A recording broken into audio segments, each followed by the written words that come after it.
क्या सच में भारत की खोज हुई थी या फिर दुनिया को सिर्फ भारत तक पहुंचने का एक नया रास्ता मिला था? क्यों यूरोप के राजा अपनी दौलत और अपने नाविकों की जान एक अनजान समंदर में दांव पर लगा रहे थे? और कैसे सिर्फ मसालों की खुशबू ने पूरी दुनिया का इतिहास बदल दिया? आज हम जानेंगे भारत की खोज की पूरी सच्चाई, शुरुआत से अंत तक। सबसे पहले एक सच्चाई जो शायद आपको चौंका दे। भारत कभी खोया हुआ देश नहीं था। जब यूरोप अंधकार युग में था, तब भारत ज्ञान, विज्ञान और व्यापार का केंद्र बन चुका था। यहीं सिंधु घाटी जैसी उन्नत सभ्यता पनपी, यहीं गणित और खगोल शास्त्र ने नई ऊंचाइयां छुईं, और यहीं से दुनिया को मिला शून्य।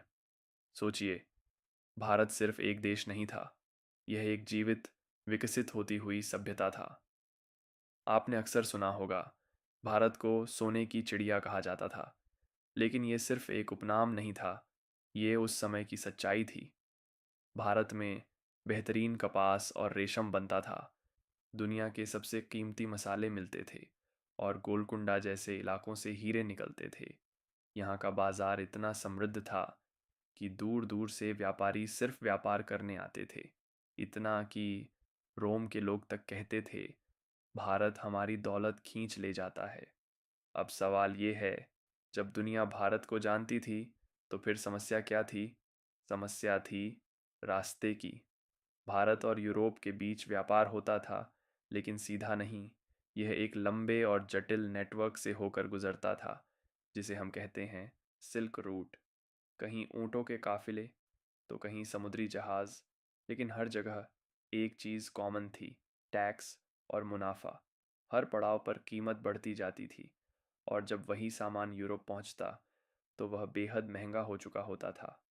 फिर आया 15वीं शताब्दी का एक बड़ा मोड़, जब ओटोमन साम्राज्य ने कॉन्स्टेंटिनोपल पर कब्जा कर लिया, और इसके साथ ही यूरोप से एशिया के प्रमुख व्यापारिक रास्ते लगभग बंद हो गए। अब यूरोप के सामने एक ही सवाल था: या तो महंगा सामान खरीदो या खुद रास्ता खोजो। और यहीं से शुरू हुआ समुद्री खोज का नया युग। आज के समय में जीपीएस और मैप्स के बिना हम सोच भी नहीं सकते, लेकिन उस दौर में ना सटीक नक्शे थे, ना मौसम की सही जानकारी। समंदर में तूफान आते थे, जहाज टूट जाते थे, और कई नाविक कभी वापस नहीं लौटते थे। फिर भी लोग निकले, क्योंकि मंजिल थी भारत तक सीधा रास्ता। सबसे पहले कोशिश की एक नाविक ने, क्रिश्चियन कोलंबस। उसने सोचा, अगर मैं पश्चिम की तरफ जाऊं तो भारत पहुंच जाऊंगा। लेकिन किस्मत को कुछ और मंजूर था। 1492 में वह अमेरिका पहुंच गया, और उसे लगा कि वो भारत पहुंच चुका है।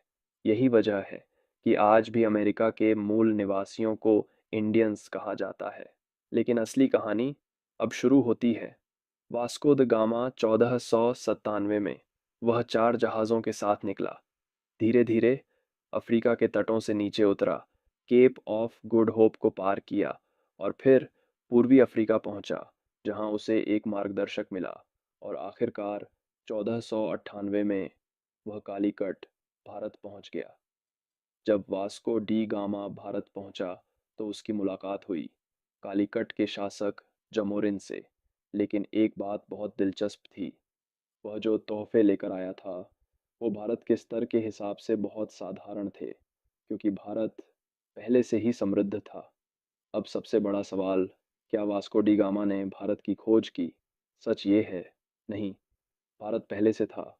यहाँ लोग थे, सभ्यता थी, व्यापार था, खोजा गया था सिर्फ एक नया रास्ता, एक ऐसा रास्ता जिसने इतिहास की दिशा बदल दी। इस खोज के बाद यूरोप और एशिया सीधे जुड़ गए, व्यापार कई गुना बढ़ गया। लेकिन इसके साथ ही एक और चीज़ शुरू हुई, उपनिवेशवाद।